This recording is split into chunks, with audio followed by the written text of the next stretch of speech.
Hi, I'm Joy Hoisington, functional nutrition coach and natural culinary specialist, and I help people to have a healthy mindset in relationship with food, as well as to get to the root cause of their health problems.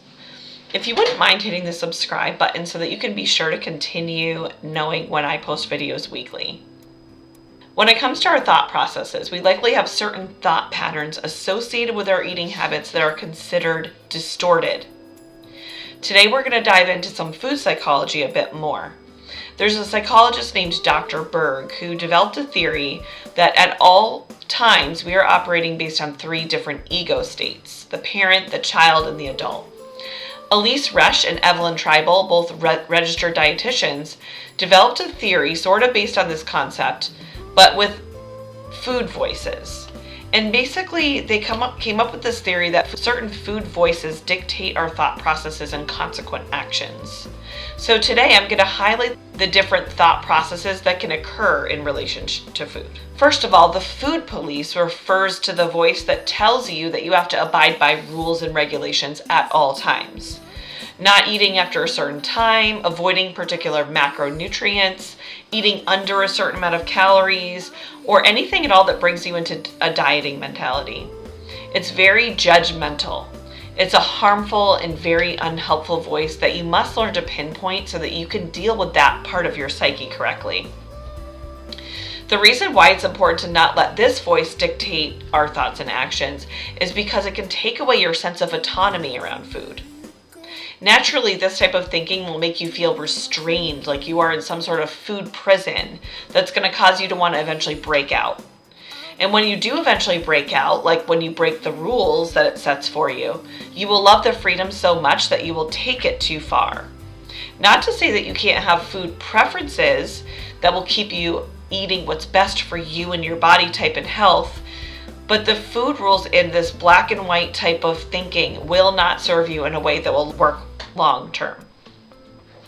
Some examples of what this voice might say are: you've eaten enough today and it's 6 p.m. The window of opportunity is closed now.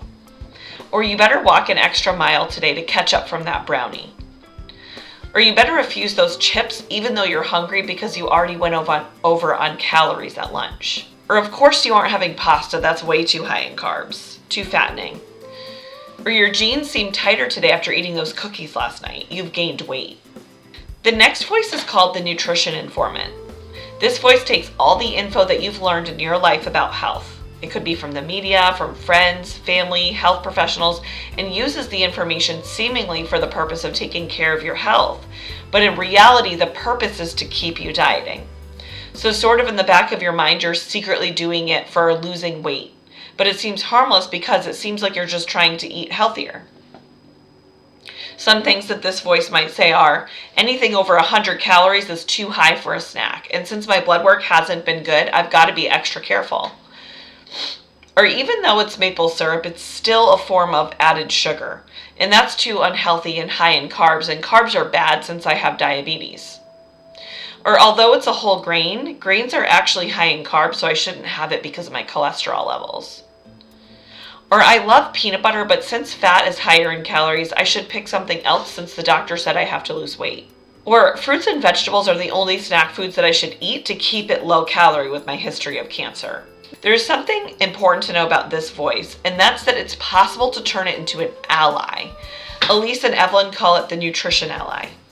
This is where you take accurate information about nutrition and health and apply it in a less rigid or black and white way. For example, if there is a problem such as diabetes, instead of saying, I won't eat those cookies because they're high in carbs, you could say, I think I'll choose a type of cookies higher in fiber and protein and less added sugar. Or in the case of high cholesterol, instead of saying, I won't eat foods high in fat because of my cholesterol, you could say, I think I'll choose a leaner protein that is not deep fried. Or I will choose nuts for my snacks, since nuts are a great source of fiber and healthy fat. So notice that it's focused on the moment, and it focuses on positive aspects of nutrition and alternatives, and doesn't use the word never or always, doesn't cut out whole categories of foods or macros.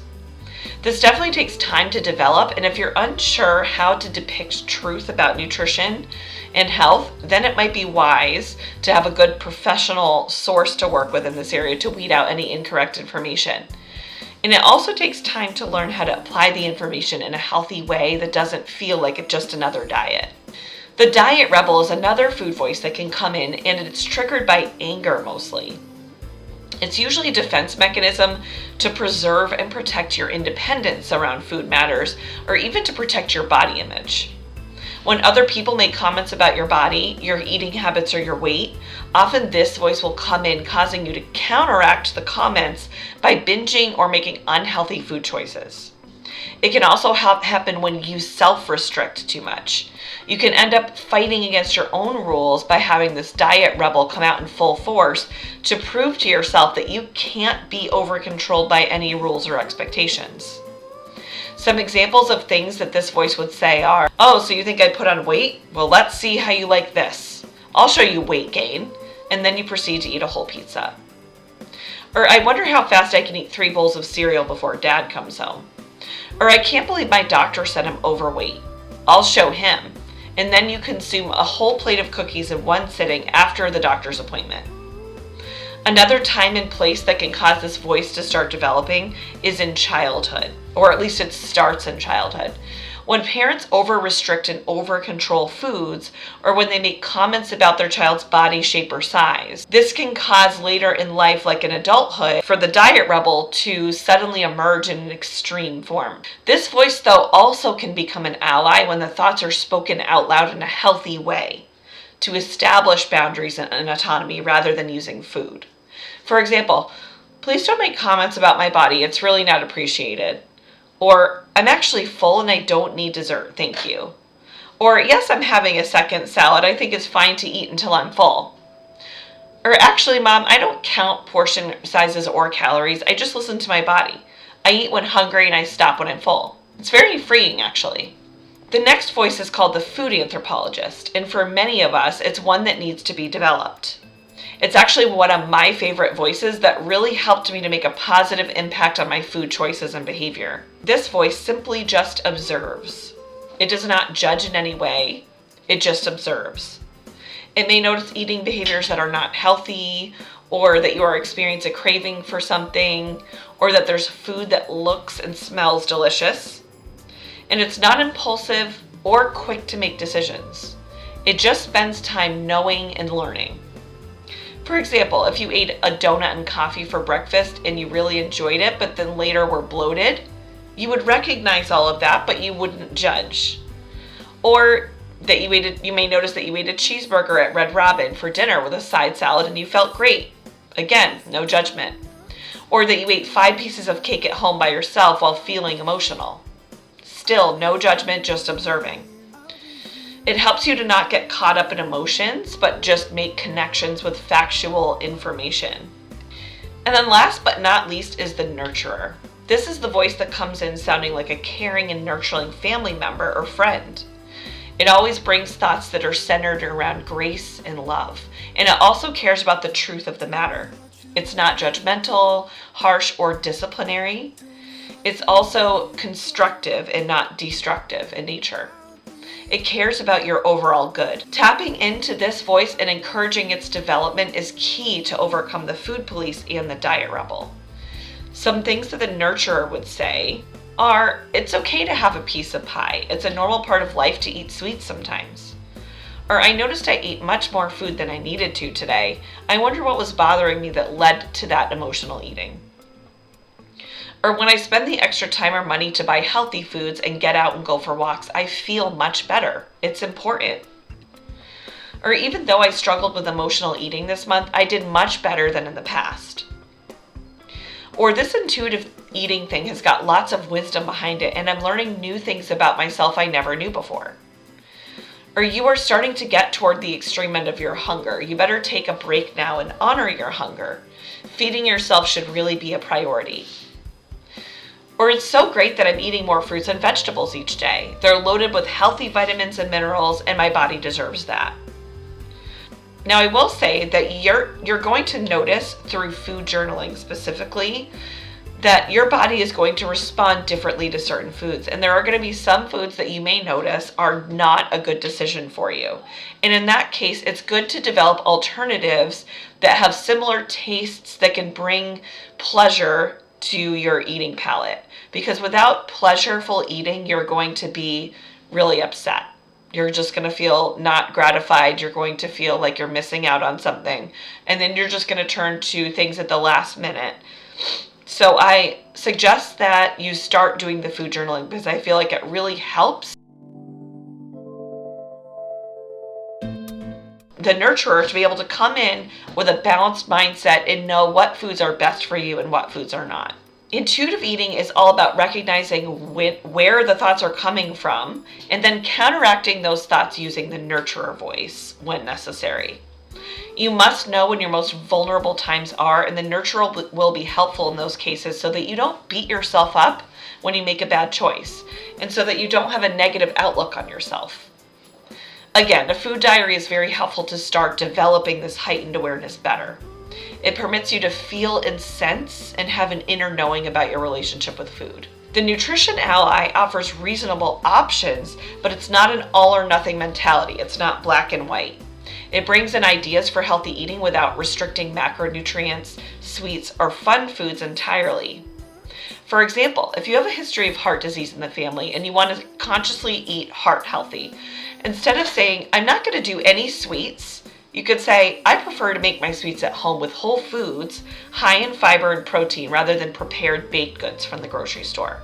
Or if you have high blood pressure, instead of saying, I don't eat any salt in my diet, you could say, since I have high blood pressure, I choose to cook with lots of healthy herbs and spices to give my food flavor, with small amounts of sea salt, since sea salt is a healthier cocktail for my blood than table salt. Or if you have hypothyroidism, instead of saying, I only eat vegetables and meat because I heard all greens and carbs are bad for hypothyroidism, you could say, since I have hypothyroidism, I aim to eat a whole foods diet high in fiber and healthy fat and protein, while still being open to any triggers that I come across in my food diary. Lastly, if you have a history of cancer, instead of saying, I read online that cancer feeds on fat, so I don't eat any fat in my diet just in case, you could say, since I have a history of cancer, I try to make my food fresh from home as often as I can, full of whole foods. Upon getting education from my nutritionist, I have also learned that making my treats with small amounts of whole food sources of sugar and or whole food sweeteners is a better choice than foods with processed sugar. So I aim for that whenever I want a sweet treat. I also learned that sugar is stored as fat in the body, so even if I avoid fat and replace it with carbs and sugar, it will be stored as fat in the end. So I don't lead toward one macronutrient or the other, but I just aim to have a healthy whole food balance of all macronutrients.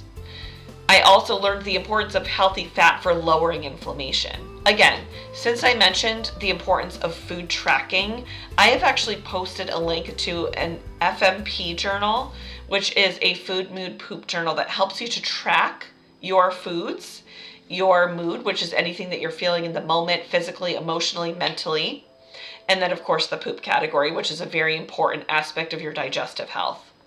You can begin using this right away on your electronic device, or you can print it out and begin using it physically so that you can start to develop more of an awareness around your eating choices and how your body might respond.